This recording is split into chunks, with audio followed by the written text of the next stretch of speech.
ইমাম সাহেব যখন আল্লাহু আকবার বলে হাতটা তুললো, আপনিও হাতটা তুলবেন। তোলার পরে হাতটা আপনি বেঁধে নেবেন। আবার হাত বাঁধার পরে এদিক সেদিক তাকায়েন না, কিন্তু হাত বাঁধিয়ে আপনার চোখ থাকবে একেবারে সিজদার স্তরে। আল্লাহু আকবার বলে আপনি কি করলেন?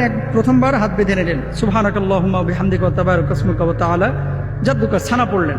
ছানা পড়ার পরে আবার আল্লাহু আকবার বলে ইমাম সাহেব হাত তুললো, আপনারাও হাত তুলে হাতটা ছেড়ে দিবেন। আবার আল্লাহু আকবার বলে ইমাম সাহেব হাত তুললো, আপনারাও হাত তুলে হাত ছেড়ে দেবেন। কয়বার গেল? দুইবার হাত ছাড়লেন। এবার আল্লাহু আকবার বলে ইমাম সাহেব আবার তাকবীর দিবে, আপনারাও তাকবীর দিয়ে ইমাম সাহেব হাত বাঁধবে, আপনারাও হাত বেঁধে নেবেন। আর ডান বামে তাকাবেন না, তাকাবেন হচ্ছে নিচে নিচে সিজদার স্থানে। এবার ইমাম সাহেব হাত বেঁধে নিল। তাহলে প্রথম রাকাতে হাত ছাড়ছেন কয়বার? দুইবার। মনে রাখবেন, প্রথম রাকাতে কয়বার? দুইবার হাত ছাড়ছেন। ইমাম সাহেব সূরা ফাতিহা পড়বে, সূরার সাথে সূরা মিলাবে, আপনারাও সূরা ফাতিহা শুনবেন এবং সূরা মিলাবেন। এখন আবার অনেকে প্রশ্ন করবে, হুজুর আমরা কি সূরা ফাতিহা পড়বো কিনা? এটা ইখতিলাফি মাসাইল। মানে সূরা ফাতিহা আপনি পড়বেন কিনা, ইমামের কেরাতি আপনার জন্য যথেষ্ট। তবে সূরা ফাতিহা ইমাম সাহেব পড়ার পরে যখন বলে আলহামদুলিল্লাহ রাব্বিল আলামিন, এই যে গ্যাপ দিচ্ছে, তখন আপনি আলহামদুলিল্লাহ রাব্বিল আলামিন বলে ফেলবেন। মানে ইমাম সাহেব যখন ওই যে আয়াত শেষ করতেছে, এক নাম্বার, এটা একটা রায়। ইমাম সাহেব যখন আয়াত শেষ করতেছে আপনি তখন বলতে পারেন, এটা হানাফি মাযহাবের একটা রায়। তবে আপনি যদি নাও বলেন, নাও পড়েন, আপনার নামাজ হয়ে যাবে। দুই নম্বর বিষয়, আপনি তো কেরাত শুনলেন, শোনার পরে রুকুতে গেলেন, সুবহানা রাব্বিল আযীম, সুবহানা রাব্বিল আযীম, সুবহানা রাব্বিল আযীম।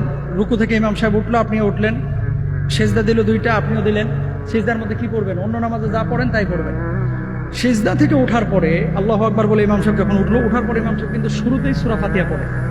আপনারা পড়বেন বা শুনবেন, দুটোই জায়েজ আছে। দুই নাম্বার হচ্ছে সূরা ফাতিহা, সূরা শেষ, এবার ইমাম সাহেব কিন্তু তাকবীর দিবে। খেয়াল করেন, ইমাম সাহেব তো হাত বাঁধাই আছে, আপনাদেরও হাত বাঁধা।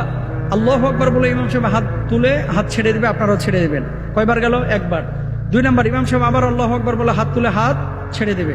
তিন নাম্বার, আল্লাহু আকবার বলে আবার ইমাম সাহেব হাত তাকবীর দিয়ে হাত তুলে হাত ছেড়ে দেবে। তাহলে হাত ছাড়লেন কয়বার? তিনবার।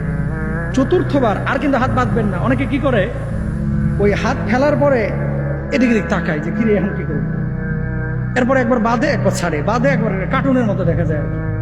মানে একেবারে হুলস্থুল কারবার না, হাত ছেড়ে রেখে দেবেন। এরপর ইমাম সাহেব তাকবীর বলবে, আপনি রুকুতে চলে যাবেন। আবার রুকুর তাসবিহ পড়লেন, সামি আল্লাহু লিমান হামিদা বললো, দুই সিজদা করলেন, সিজদার পরে সালাম ফিরে নামাজ শেষ করলেন।